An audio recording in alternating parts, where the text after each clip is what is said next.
Are you one of the aspiring small-time YouTuber or you are planning to create your own channel at i-monetize at pagkakitaan ito for a living moving forward? Now, if you are one of those individuals that I have mentioned, stay tuned and watch this video as I'm going to narrate and tell you kung mahirap ba talaga ang kumita sa YouTube.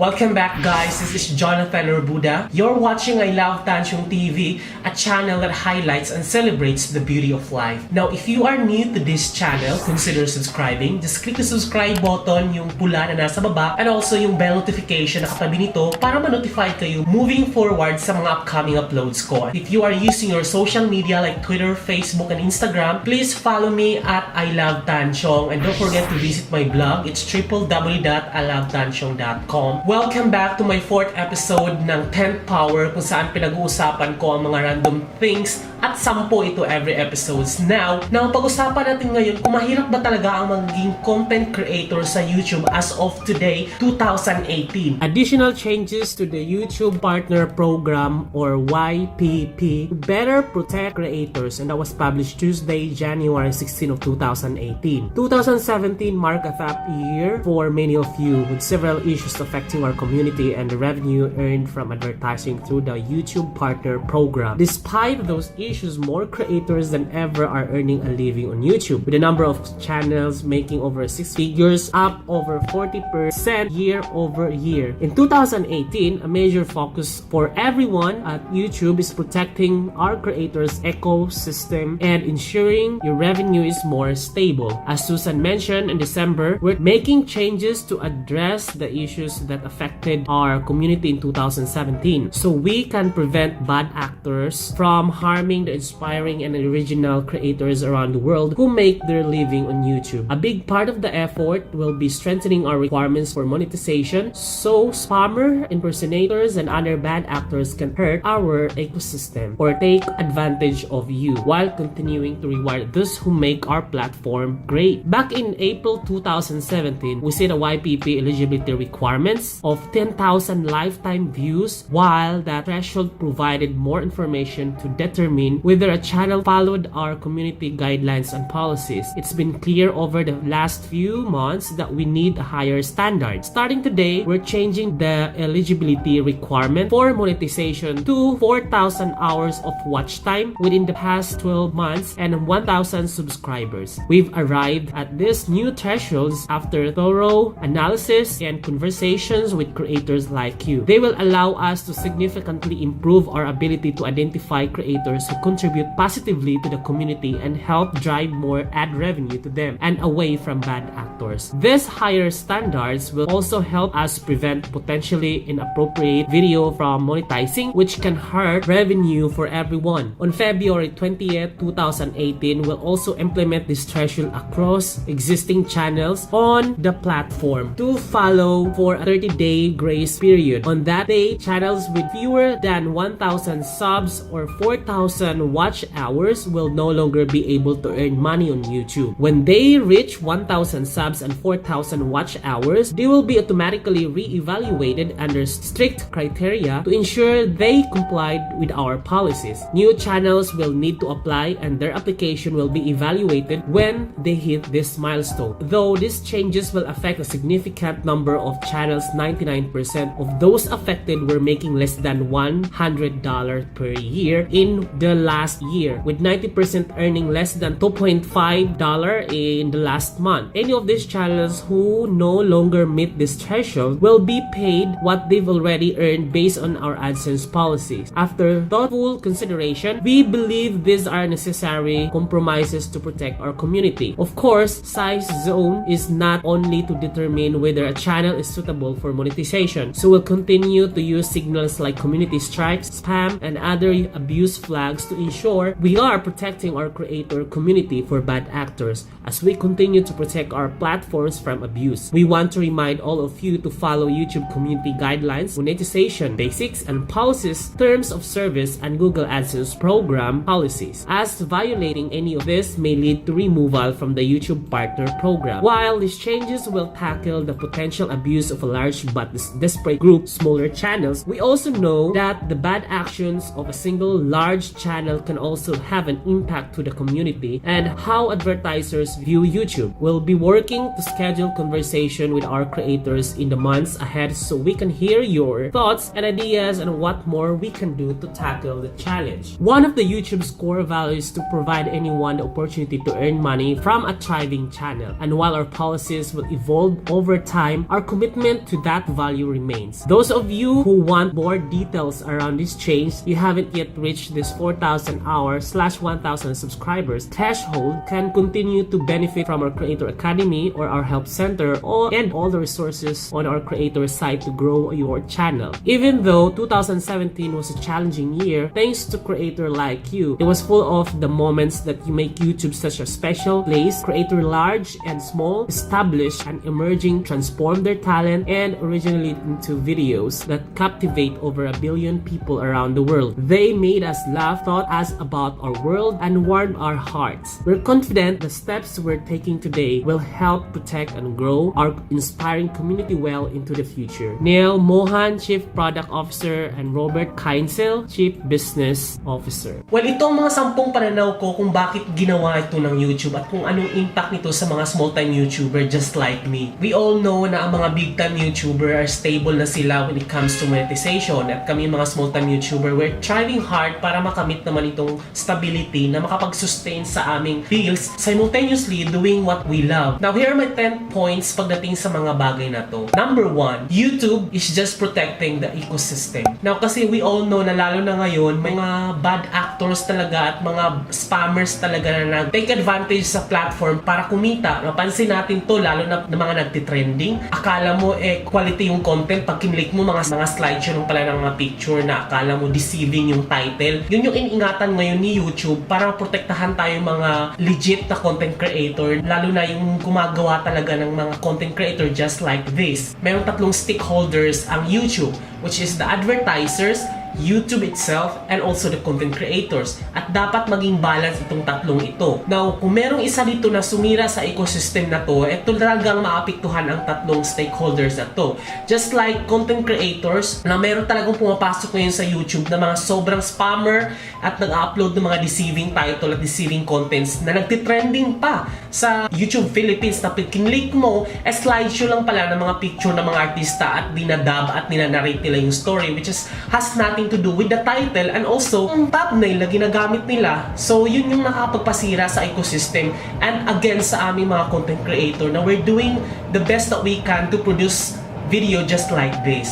Number 2, YouTube is not just a search engine nor a video platform. It is also a community. Now, speaking of community, isasabuhan natin to sa totoong buhay na ang community, kapag meron talagang masamang elemento dito, ay masisira talaga lahat ng mga members sa komunidad. Na kung merong kriminal sa barangay or kriminal sa iyong society, maapektuhan yung security ng isang community. Just like sa YouTube na kapag merong isang sumira dito or any bad actor or spammers, masisira ang balance ni 3 ito. Number 3, YouTube wants YouTuber to build a community that is engaging. Since the main goal of YouTube is to become more engaged sa platform, hindi lang basta-basta views. So yun yung pinaka main goal kung bakit din kailangan merong threshold na ganito. Number 4, it is demotivating, but take it as a reminder that we need to take care of our channel. Diba kung meron tayong threshold na sobrang hirap ma-reach bago ka ma-approve at para malagyan ng ads at kumita, moving forward, kung na-approve ka na at nagkapera ka na, aalagaan mo na yung channel mo at yung content mo na hindi makalabag sa anumang policy dahil alam mo, pinaghirapan mo yun bago ka ma-approve. Number 5, small-time YouTubers suffer from the mistake of the big YouTuber. Alam naman natin yan na recently talagang merong iskandalo about Paul Logan na naapektuhan ang buong community dahil sa pag-upload niya, which is against sa YouTube community policies. Look, sobrang naghipit sila ngayon at sinong nagsuffer, kaming mga maliliit na YouTubers. Number 6, not all who are uploading videos on YouTube can be a YouTuber. Alam niyo yan, kasi alam mong may passion ka sa paggawa nito at alam mong quality yung content mo dahil nilalagyan mo ito ng puso. Hindi lang ikaw basta-basta nag-upload ng video dahil gusto mo lang or nag-upload ka ng video dahil gusto mong kumita. Hindi lahat ng tao sa mundo ay kayang maging YouTuber or maging content creator. Kailangan it takes creativity, it takes passion and sacrifice para makapag-create ng content at ma-share sa community. Number 7, think about this. A car will never ever operate without a fuel. Alam natin yan. So as a small-time YouTuber na kumikita at nagpapagal din para lang naman talaga makakita ng konting kapiranggot na share ng buong ecosystem na to, kahit sentavo man yan, makapag-motivate kami at makapag-produce kami ng mga gear na mga gamit namin para magkaroon kami ng quality content. At alam naman natin yan na kumakain tayo sa araw-araw at alam naman natin na gumagastos tayo sa araw-araw. Paano tayo makapag-create ng mga quality contents kung wala tayong puhunan? Alam natin na meron tayong mga puhunan, yung creativity, passion at sacrifice at yung perseverance natin para makapag-create ng video. Pero hindi sapat yun dahil in business perspective, hindi lang puro passion ito. Hindi lang ito yung real talk na kailangan din natin ng gasolina para umandar. Paano gumagana yung creativity kung gutom ka? With that being said, hindi lang kailangan nating mag-rely sa YouTube. Kailangan nating gumawa ng paraan. Pwede tayong kumuha ng sponsorship or di naman kaya mga free endorsement para ma-sustain natin yung pangangailangan natin. Number 8, this is not the right time for you to leave your 9 to 6 job. Lalo na kung mas mataas ang expenditure mo sa pang-araw-araw kumpara sa kikitain mo sa YouTube. Kung alam mong hindi pa stable ang YouTube at alam mong medyo tagilid pa tayo na ma-approve or hindi, at kung ma-approve man tayo ay hindi pa rin sapat in comparison sa ating mga bills, do not leave your 9 to 6 job. Well, instead, use your 9 to 6 job to sustain your passion. At the same time, later on, susunod na yung kita. And then, kung sustainable na yung passion mo at makapag-subsidize na ito na pera para sa pang-araw-araw, that's the time that you can leave your 9 to 6 job. Number 9, this is a challenge for me and to all small-time YouTubers to enhance our craft. So, dahil alam na natin na merong ganitong qualification para kumita sa YouTube, iisipin na natin moving forward na kailangan nating mag-create ng quality content as much as possible para ma-engage yung audience natin. Think about it na if you're planning to sign up sa YouTube at small-time YouTuber ka ngayon, remove it from your mind na what YouTube can do for you, but instead, what you can do to your audience. Number 10, this is the time for you to question the passion versus money. Kung talagang nag-sign up ka to begin with sa YouTube dahil passion mo ang paggawa ng video at pagiging malikhain, I can say na maging successful ka dito. Pero nag-sign up ka sa YouTube dahil alam mong kikita ka at yun yung magiging motivation mo. Well, I'm telling you, do not continue your plan kasi talagang pahirapan sa YouTube at talagang papawisan ka ng dugo para ma-approve ka nito. Nung na-publish itong bagong qualification, sumabog ang mundo ng mga content creators. At ngayon babasahin natin yung reaction nila sa community ng Philippines YouTubers. Number 1, Van Derek Laterta, magidiwang na ang mga sub for subs. Maclean Amogis, I'll take this na pang-motivate na lalo pang sipagin. Jai Corrales, ang pinakasolusyon dyan is to make more videos, more vids, and more vids. Subscribers will follow. Ralph Diaritoch, it seems to me like YouTube doesn't really support small content creators. Parang lagi na lang silang naghahanap ng reason na hindi mabayaran ang mga nag-start pa lang mag-vlog, and this isn't even my bread and butter. I'm really disappointed and this is just my opinion po. Brendal Barcelon, when they throw you a lemonade, then make some lemonade juice. Johanna Lynn Serrano, guys, don't think about the money you will earn in YT. Take it as an opportunity to keep going and keep on creating contents. A lot of 10K lifetime view channel don't even earn yet. So what makes this worry you? J. Brian Amores, let's do this. Come on, come on. Another reason for us to make quality packed contents. Another reason for us to work hard and really think what contents videos we're going to make. Feel ko talaga matatanggal ako sa monetization program if I'm not mistaken. Madidemonetize ang hindi makakaabot sa threshold. Sa subs kaya pa halfway through na ako. Views na lang talaga. Nevertheless, challenge accepted. Mark Garcia, I kinda hate it when small channels are super worked up on getting their channels monetized instead of worrying about the quality of their content. But hopefully, this also helps increase the ads rates and makes it stable for those who are actually making and getting money from YouTube. Make it more enticing for advertisers to advertise, seeing that their ads might actually reach more people, meaning more money going in and more people getting paid better. Should also force smaller YouTube channels to focus on their quality and weed out the I'm just gonna make a YouTube channel and get paid. Ruben Boyd, guys, may tip ako para maabot nyo ang 4,000 hours. Mag-livestream kayo ng 166 days. Hard to earn, hahaha. Valin Valdez Aquino, this is actually a gauge of how good you are as a content creator. If you can hold good watch times, this is not to target small content creator, which not much subscribers like me. Hello, dalawa lang subscribers ko, ha. It's a matter of making our content worth to watch. Actually eliminates those who do YouTube only for the money. For example, those that rip off original content from creators and pass it off as their own. Banning Logroño, the greater the struggle, the sweeter the victory. Good luck, guys.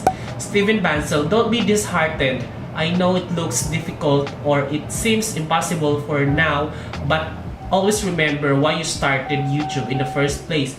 If it is all about the money, then yes, definitely it will affect you. Who doesn't want money? It's a good motivation. But other than that, are you doing this because you want to showcase something that only you can bring? Because for me, this makes it more challenging. Yet it's not stopping me from creating more. Honestly, the money I get from YouTube, bonus na lang talaga. My priceless for me yung magkaroon ka ng community within your channel and those who support your content. If making videos is really your passion, keep going it. If not, stop now. You'll only end up frustrated. Just my 2 cents. Emery Ladao, I hope they can find a way to really check the contents versus such. This is really disheartening for small YouTuber who has good content, quality content naman versus the big ones that are sometimes upload not good content. Anyway, that's life. Bing Chua, marami-rami pang bigas ang kakainin natin, guys. Ha. Trees that are slow to grow bear the best fruit. Don't be disheartened, guys. For this news, we'll test how much we love vlogging. So, as a small-time YouTuber, I only have 2,500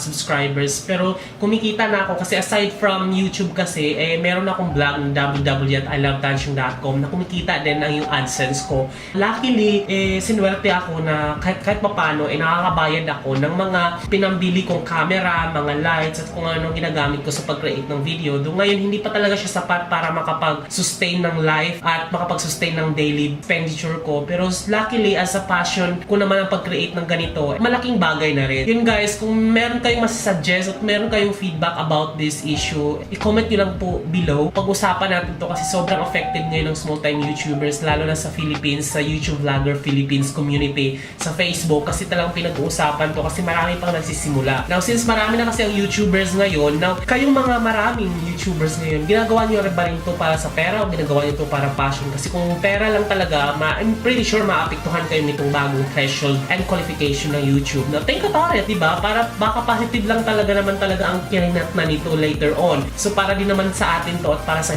ganda ng ating community. Now, comment nyo lang below. Ang tanong ko sa inyo, anong takeaways nyo sa ganitong bagong policy sa YouTube? Thank you so much for watching, guys. This has been Jonathan Orbuda. You're watching 10th Power. That's every Monday, 7 a.m. Philippine time. And for my next video, this has been Jonathan Orbuda saying keep smiling because life is worth celebrating for. Bye-bye! See you in my next video.